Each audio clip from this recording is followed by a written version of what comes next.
दोस्तों, आज की इस वीडियो में हम गौतम बुद्ध के ज़रिए जानेंगे कि हमारी ज़िंदगी कितनी कीमती है और हमें अपनी ज़िंदगी किस तरह से जीनी चाहिए।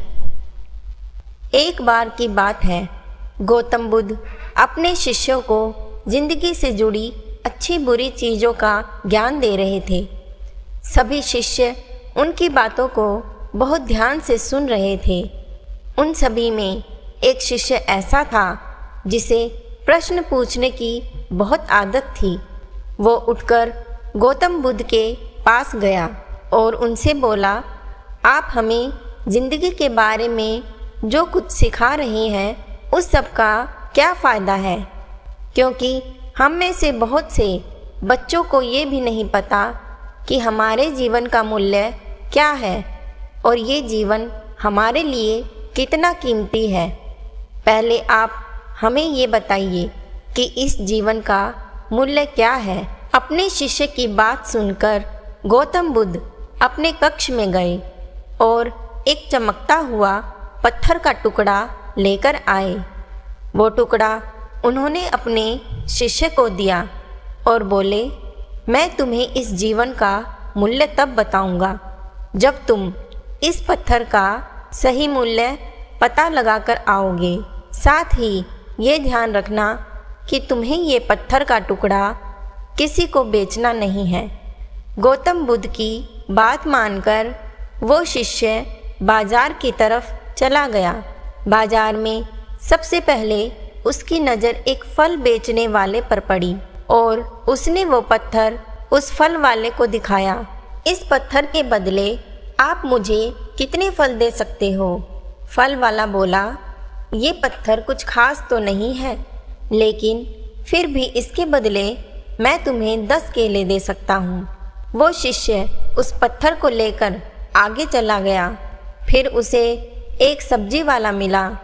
शिष्य ने उस सब्जी वाले से उस पत्थर की कीमत पूछी।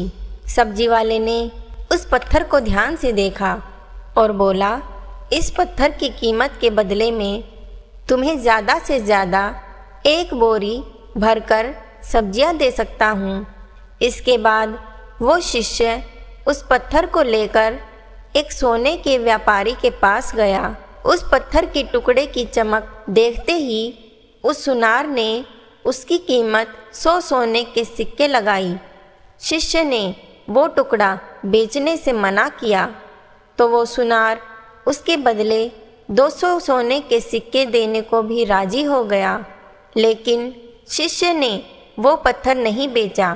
इसके बाद वो शिष्य एक हीरो के व्यापारी के पास गया और उनके सामने उसने वो पत्थर के टुकड़े को रख दिया।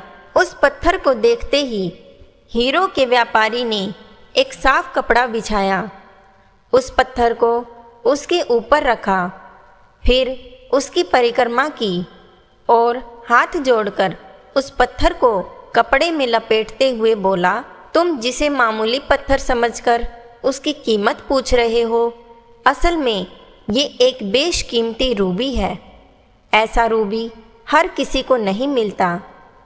मैं अगर अपना सब कुछ बेच भी दूं तो भी इसकी कीमत नहीं चुका सकता। उस व्यापारी की बातें सुनकर वो शिष्य हैरान हो गया। वो दौड़ा दौड़ा सीधा बुद्ध के पास आया और उन्हें उसने जो कुछ भी बाजार में हुआ वो सब बताया। उसकी अचरज भरी बातें सुनकर गौतम बुद्ध बोले, तुम्हारे सवाल का जवाब इस रूबी की कीमत में ही छिपा है। हमारा जीवन भी एक रूबी है। रूबी की तरह ये भी बेशकीमती है, लेकिन हम इस बात को हमेशा नज़रअंदाज करते हैं और अपने जीवन का मूल्य नहीं समझते। हम दूसरों को देखकर और उनके जैसा जीवन जीने की कोशिश में अपने जीवन की कीमत को कम कर देते हैं। हम ये सोचते हैं कि हमारी ज़िंदगी की कीमत वही है जो दूसरे हमें बताते हैं, लेकिन ये बात हमेशा ध्यान रखना कि सामने वाला अपनी हैसियत, बुद्धि और अपनी समझ के हिसाब से तुम्हारी कीमत लगाता है। जिंदगी सिर्फ एक बार मिलती है, इसलिए इसको बर्बाद ना करें। अपनी ज़िंदगी को उतना ही कीमती समझें जितना कीमती आप अपने बैंक में रखे रुपयों को समझते हैं। आज के समय में लोग अपनी ज़िंदगी से ज़्यादा कीमती प्यार, पैसों और दिखावे से भरी चीज़ों को समझते हैं। प्यार के चक्कर में लोग सुसाइड कर लेते हैं। पैसों के चक्कर में ऐसा काम करने लग जाते हैं जिससे उनकी ज़िंदगी बर्बाद हो जाती है। नाम कमाने के चक्कर में उल्टे सीधे काम करने लग जाते हैं। हमेशा याद रखें कि दिखावा करना ज़रूरी नहीं है। प्यार दोबारा मिल सकता है, पैसा फिर भी कमाया जा सकता है, लेकिन ज़िंदगी को फिर से पाया नहीं जा सकता। इसीलिए अपनी इस बेशकीमती ज़िंदगी को अच्छे से जिएं, हर पल का आनंद लें। कभी ये ना सोचें कि आप इस दुनिया में किसी काम के नहीं हैं, ना कभी ये सोचें कि आपकी ज़िंदगी व्यर्थ है। आपके होने या ना होने से कुछ फ़र्क नहीं पड़ता। जब भी ऐसे नेगेटिव विचार आपके मन में आए तो खुद को बस ये याद दिलाएं कि जीवन एक रूबी है और ये बेशकीमती है।